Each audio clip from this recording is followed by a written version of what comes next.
4வது 146வது சங்கீதம் 9வது வசனம். பரதேசிகளை கர்த்தர் காப்பாற்றுகிறார். பரதேசிகளை கர்த்தர் காப்பாற்றுகிறார். அவர் திக்கற்ற பிள்ளையையும் விதவையையும் ஆதரிக்கிறார். ஆமென்.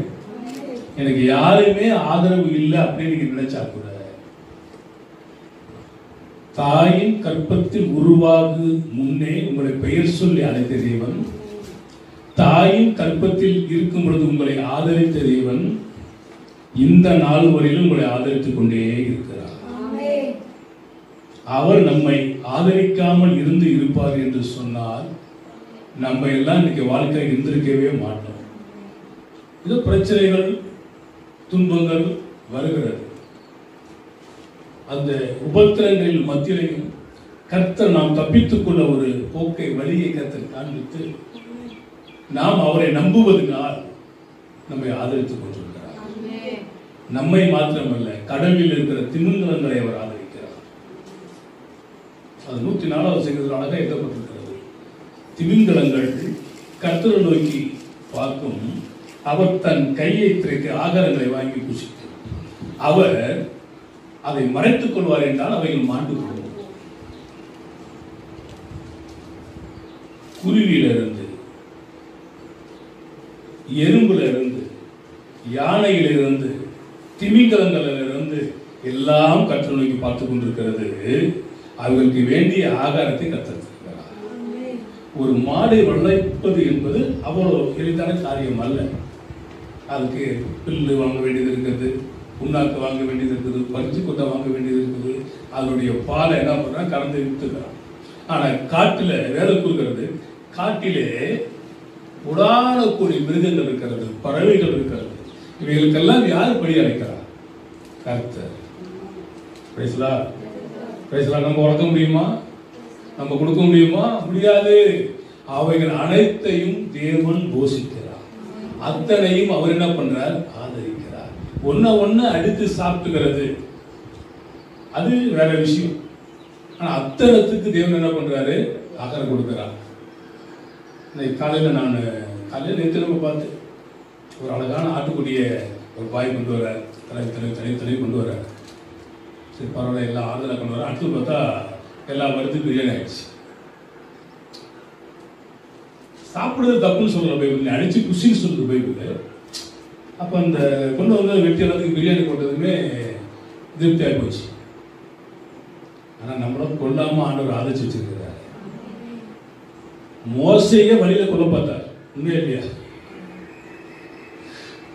ஆனா உனக்கு அவ்வளவு பெரிய ஆராய்ச்சாடா மௌனன்னு சொல்லிட்டு அவனையே அடிச்சு கொல்ல பார்த்தவர் நம்மளை எல்லாமே கிருபையினால் விட்டு வச்சிருக்கிறார், ஆதரிச்சிருக்கிறார். நம்ம கொண்டு என்னமோ செய்ய தேவன் நினைக்கிறார். நம்ம வேலை முடிஞ்சிருச்சுன்னா எப்பவுமே டிக்கெட்டை கிழிச்சிருப்பார். நம்ம ஆதரித்து கொண்டிருக்கிறார். நம்மை ஆதரித்திருக்கிறார், நம்ம வீட்டை ஆதரித்திருக்கிறார், நம்முடைய பிள்ளைகளை ஆதரித்திருக்கிறார், மகனை ஆதரிக்கிறார், மருமகளை ஆதரிக்கிறார், பேர பிள்ளைகளை ஆதரிக்கிறார், சொந்த பந்தங்களை ஆதரிக்கிறார். எல்லாவற்றையும் தேவன் என்ன பண்றார்? ஆதரித்து கொண்டிருக்கிறார். 1 ராஜாக்கள் புத்தகம் 17வது அதிகாரம் 9லிருந்து 16 வசனம். நீ எழுந்து சீதோனுக்கு அடுத்த சாரிபாத் ஊருக்கு போய் அங்கே தங்கியிரு, உன்னை பராமரிக்கும்படி அங்கே இருக்கிற ஒரு விதவைக்கு கட்டளையிட்டேன் என்றார். ஒரு தேவ ஊழியக்காரன் வந்தானே, எங்க வர்றான்? ஒரு விதவை கர்த்தர் ஆயத்தப்படுத்திருக்கிறார். கஸ்தூரி அப்படின்னு சொல்லி ஒரு அம்மா இருப்பாங்க. உங்களுக்கு எல்லாமே கூட ஓரளவுக்கு தெரிஞ்சிருக்கும். உங்களுக்கு தெரியல? கஸ்தூரி தெரியும். அவங்களுடைய ஒரே ஒரு பையன் சிவகுமார். நான் தான் ஞானஸ்தானம் கொடுத்து ரசிக்கப்பட்டேன். அவங்க ஜெபம் பண்ண வர சொல்லுவாங்க. அப்போ அப்படி போகும்போது பார்த்தீங்கன்னா அவங்க உண்டியல்ல சேர்த்து வச்சிருக்கிறதான 5 ரூபா 10 ரூபா அவங்க எனக்கு இறந்து ரொம்ப நாள் ஆயிடுச்சு. அவங்கள கொண்டு பல தடவை கர்த்தரை போஷித்து இருக்கிறார். இன்னைக்கு அவங்க இல்லை. அவங்க இருக்கிற நான் சொல்லியிருக்கேன். இப்ப எலியாவுக்கு எப்படி ஒரு விதவையை தேவன் கட்டளையிட்டு இருந்தாரோ அதை போல இந்த அம்மா எனக்கு வந்து என்ன பண்ணும், வரும், ஊழியம் செய்யும். பாஸ்டர் பையனுக்கு வந்து ஜெபம் பண்ணுங்கன்னு சொல்லுவாங்க, போவேன் ஜெபம் பண்ணுவேன், உண்டியல எவ்வளவு இருக்குதோ அதை கொடுத்துருவேன். பல தடவை போஷிக்கப்பட்டிருக்கு. இப்ப அந்த வசனம் சொல்லுகிறது, வாசிங்க. அப்படியே அவன் எழுந்து சாரிபாத்துக்கு போனான். இப்ப ஆண்டவர் சொன்னார், அப்பா நீ எந்திரிச்சு எங்க போ, சாரிபாத்துக்கு போ, அங்க ஒரு விதவையை நான் கட்டளையிட்டு இருக்கிறேன், அந்த அம்மா உன்னை என்ன பண்ணும், போஷிக்கும். அப்ப அந்த கர்த்தருடைய வார்த்தைகளை, கர்த்தருடைய வசனங்களை பெற்றுக்கொண்டுதான் சாரிபாத்துக்கு போறோம். ஆனா இன்னைக்கு நிறைய பேர் என்ன பண்றாங்கன்னா, கர்த்தர் உன் வீட்டுக்கு என்ன அனுப்புனா 10,000 ரூபாய் பணம் வாங்கி சொன்னாரு கொடுன்றான். நம்மளே 10 ரூபாவும் இல்லாம இருக்கிறோம். எவ்வளவு வாங்கி சொன்னாரா? இது பேரு கள்ள தீர்க்கதரிசனம். புரிஞ்சுக்கணும். அங்க நீ போ என்று சொன்னார். இவன் புறப்பட்டு போனான். அந்த பட்டணத்தின் ஒளிமுக வாசலுக்கு அவன் வந்த பொழுது அங்கே ஒரு விதவை என்ன பண்றாங்களா, விறகு என்ன பொறுக்கிறாங்களா, விறகு. அங்கே ஒரு விதவை விறகு பொறுக்கி கொண்டிருந்தால் அவன் அவளை பார்த்து கூப்பிட்டு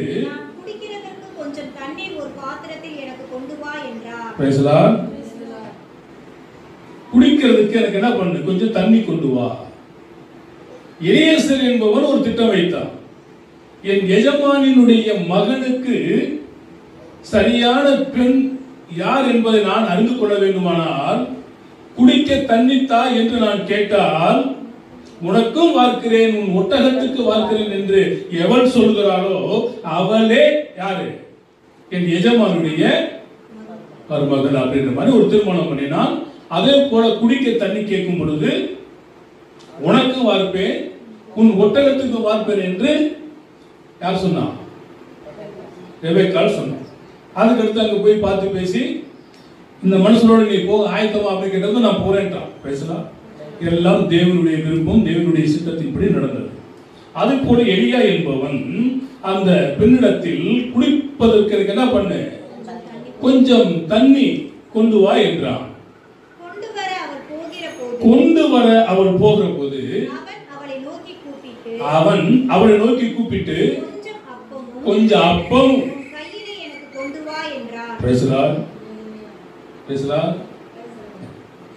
கொஞ்சம் தண்ணி எடுத்துட்டு வர போகும்போது என்ன பண்றாங்க, நீ வெறும் தண்ணியை கொண்டு வராத, என்னத்தை கொண்டு வா, அப்பம் எடுத்துட்டு வா. இவன் யாருன்னே தெரியாது. ஆனால் வேதம் சொல்லுகிறது, உன்னை போஷிக்கும்படி ஒரு விதவைக்கு நான் என்ன பண்ணிருக்கிறேன், கட்டளை இட்டு இருக்கிறேன், நீ அங்க போ. அப்ப இந்த அம்மா விறகு பொறுக்கிட்டு இருக்கு, விறகு பொறுக்கிட்ட அம்மா கேட்கிறான். அதற்கு அவள் பானையில் ஒரு பிடி மாவும் களையத்தில் கொஞ்சம் எண்ணெயுமே அல்லாமல் என்னிடத்தில் ஒரு அடையும் இல்லை என்று உம்முடைய தேவனாகிய கர்த்தரை கொண்டு நான் சொல்லுகிறேன். Praise the Lord. இப்ப இவன் தேவனைத்தான் ஆராதிக்கிறான் என்பது அந்த அம்மாவுக்கு எப்படி தெரியும்? Praise the Lord. உண்மைதானா? உம்முடைய தேவனாகிய கர்த்தருடைய ஜீவனை கொண்டு நான் சொல்றேன், ஒண்ணு இல்லை. இப்ப நம்ம வீட்டிலேயே ஒருத்தர் பசியா இருக்குதுன்னா நம்ம என்ன பண்றோம், சோறு இருந்தா கொடுக்குறோம். இல்லாத பட்சத்தில் என்ன பண்றது இல்லை, அவங்களுக்காக தனியா சமைச்செல்லாம் நம்ம கொடுத்துட்டு இருக்கிறது இல்லை. இருந்துச்சுன்னா கொடுப்போம், இந்த ஆளுக்காக நான் என்ன பண்ண முடியாது, சமைக்க முடியாதுன்னு. அதே நேரம் தானே இந்த அம்மாவுடைய நிலைமை இருக்குது. படிங்க. இதோ நானும் என் குமாரனும் சாப்பிட்டு செத்து போக அதை எனக்கும் அவனுக்கும் ஆயத்தப்படுத்துகிறதுக்கு 2 விறகு பொறுக்குகிறேன் என்றார். நானும் என் குமாரனும் நான் மாவை வச்சிட்டு செத்து போக எனக்கு விருப்பம் கிடையாது. அதை சுட்டு சாப்பிட்டு காலி பண்ணிட்டு செத்து போறதுக்கு தான் முடிவு பண்ணிட்டேன். அதுக்காக தான் 2 விறகு நான் என்ன பண்ணிட்டு இருக்கிறேன், பொறுக்கிட்டு இருக்கிறேன். அப்பொழுது எலியா அவளை பார்த்து பயப்படாதே, நீ போய் உன் வார்த்தையின்படி ஆயத்தப்படுத்து. ஆனாலும் முதல் அதிலே எனக்கு ஒரு சிறிய அடைய பண்ணி என்னிடத்தில் கொண்டு வா. பின்பு உனக்கும் குமாரனுக்கு பிறகு பார்த்துக்கலாம்.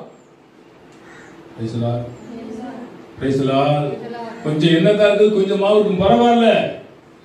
அதுல என்ன பண்ண, ஒரு சின்ன அணையை சுத்தி எனக்கு கொண்டு வா.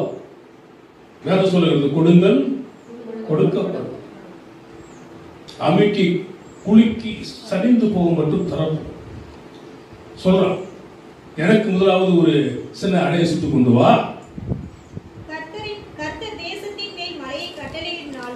கர்த்தர் தேசத்தின் மேல் மழையை கட்டளையிடும் நாள் வரையிலும் மாலையில மாவு செலவழிந்து போவதும் இல்லை,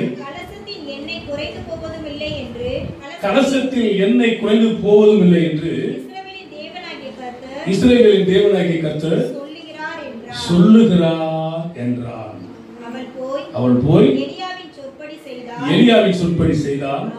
அவளும் இவனும் அவள் வீட்டாரும் அநேக நாள் சாப்பிட்டார். அப்ப தேவ மனுஷனாகிய எலியாவினுடைய வார்த்தையின் மேல இந்த சாரிபாத் விதவை பெண் என்ன பண்ணினா விசுவாசம் வைத்தார். எனக்கு நீ சுட்டு கொண்டு வா, அப்படி சுட்டு கொண்டு வந்தா இந்த பஞ்சம் தீர்ற வரையிலும் உன் வீட்டுல மாவும் குறையாது, எண்ணெயும் குறையாது. இங்க நடந்தது என்ன, அவன் பிள்ளை மாத்திரமல்ல, அவன் குடும்பத்தில் இருக்கிறதுனா அநேகர் போஷிக்கப்பட்டார். ஆமென் ஆமென் ஆமென். அந்த வசனம் சொல்லுகிறது, நான் செய்த நன்மைக்கு பதிலாக தீமை செய்கிறார்கள், என் ஆத்துமா திக்கற்று போக பார்க்கிறார்கள். நாம் ஒருவேளை திக்கற்றவர்களாக இருந்தாலும் வேதம் கூறுகிறது, திக்கற்ற நம்மை கர்த்தர் காப்பாற்றுவார். திக்கற்ற நம் ஜெபத்தை கர்த்தர் கேட்பார். திக்கற்ற நமக்கு தேவன் சகாயம் பண்ணுவார். திக்கற்ற நம்மை கர்த்தர் ஆதரிப்பார். இந்த வார்த்தையின்படி கர்த்தருடைய ஆசீர்வதித்து நன்மையும் கிருபையும் தொடர செய்வார். கண்களை மூடுவோம், கர்த்தரை நோக்கி பார்த்து ஜெபிப்போம்.